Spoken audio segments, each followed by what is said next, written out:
मुख्यमंत्री आपले शरद पवार आहेत. आपण तक्रार करतो विजेचं भारनियमन होतं, ऊर्जा मंत्री सुशील कुमार आहेत. आणि पारंपरिक उरली नाही तर अपारंपरिक मध्ये विलासराव आहेत. आपण तक्रार करतो नक्षलवाद वाढला, आतंकवाद वाढला, गृहमंत्री शिवराज पाटील आहेत. आपण तक्रार करतो डिझेल वाढलं, पेट्रोल वाढलं, वाढणार आहे, तेल मंत्री मुरली देवराय. थोडं बहुत आमचे प्रफुल्ल पटेल काही चांगलं काम करतात, नागपूरहून बँकॉकला फ्लाईट सोडतात.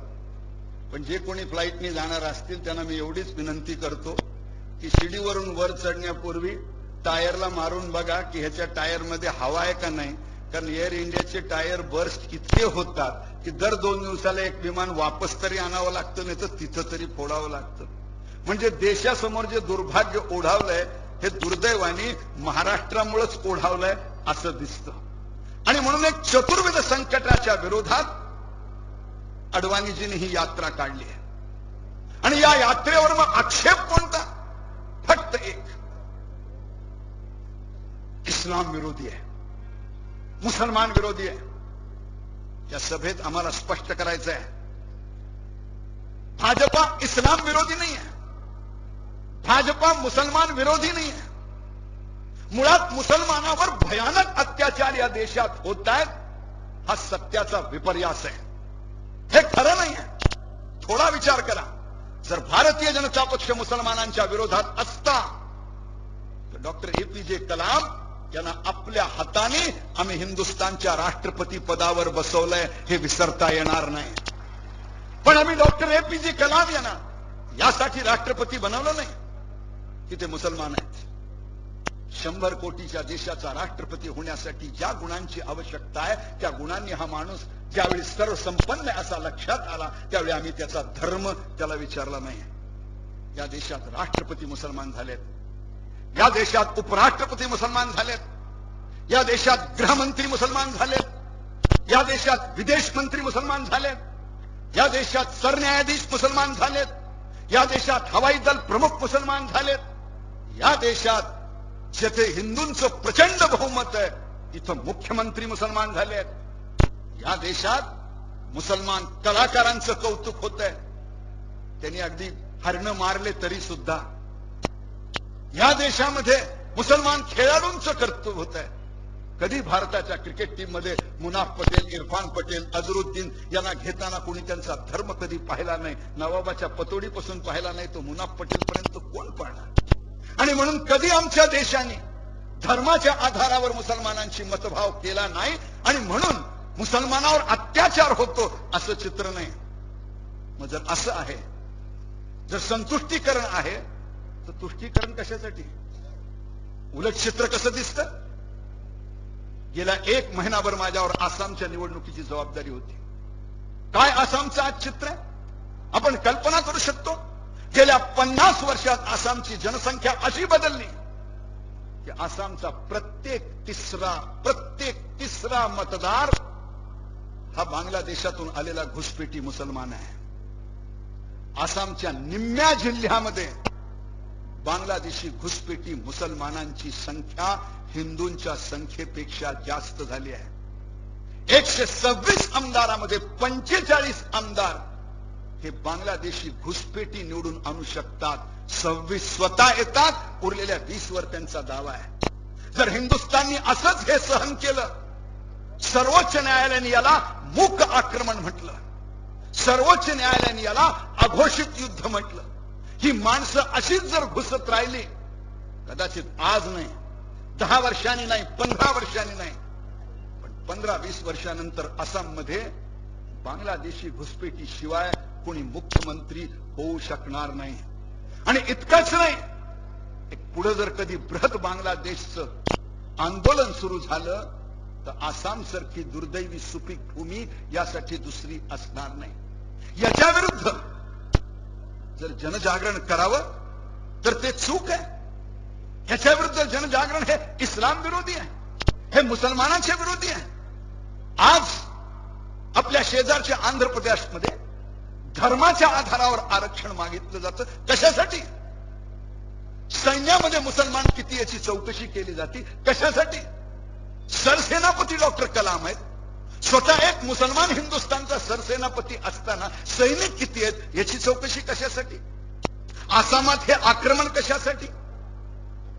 त्यांच्या लाड करण्यासाठी, पोटा रद्द करणं कशासाठी? एक ना अनेक प्रश्न आपल्या समोर उभे राहिले आहेत आणि या प्रश्नांचं उत्तर शोधण्यासाठी अडवाणीजींनी ही भारत सुरक्षा यात्रा सुरू केली आहे.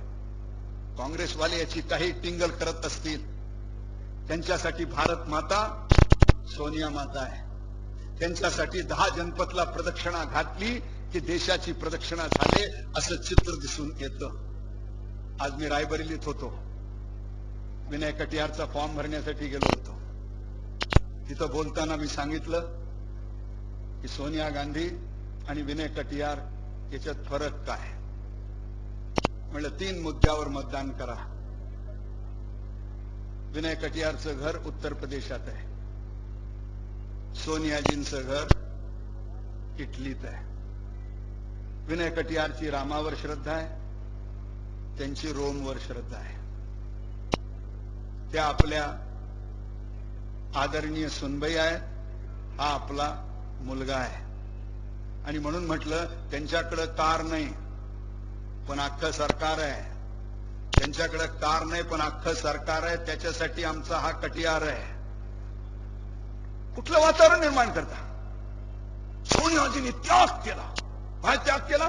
23 मार्चला, जुनं नाही, 23 मार्चला त्यांनी त्यागपत्र दिलं लोकसभेचं. आपल्या मराठीत ज्याला आपण राजीनामा म्हणतो, राजीनामा दिला. का दिला? कारण त्यांना माहित होतं की जर एनएसीच्या अध्यक्षा म्हणून सोनियाजींचं जर एनएसीच्या अध्यक्षा म्हणून जर त्या अपात्र ठरल्या असत्या तर 14व्या लोकसभेमध्ये त्यांना पुन्हा निवडून येता आलं नसतं. आणि म्हणून 23 मार्चला त्यागपत्र दिला. त्यागपत्र देताना सांगितलं की मी पुन्हा रायबरेलीवर येऊन लढणार आहे. आणि तरी सुद्धा आमचे काँग्रेसवाले म्हणाले केवढा हा त्याग. गौतम बुद्धांनी राज्याचा त्याग केला, बाईसाहेबांनी लोकसभेचा त्याग केला. 23 मार्चला त्याग केला आणि 17 एप्रिलला फॉर्म भरला. 25 दिवसाचा त्याग.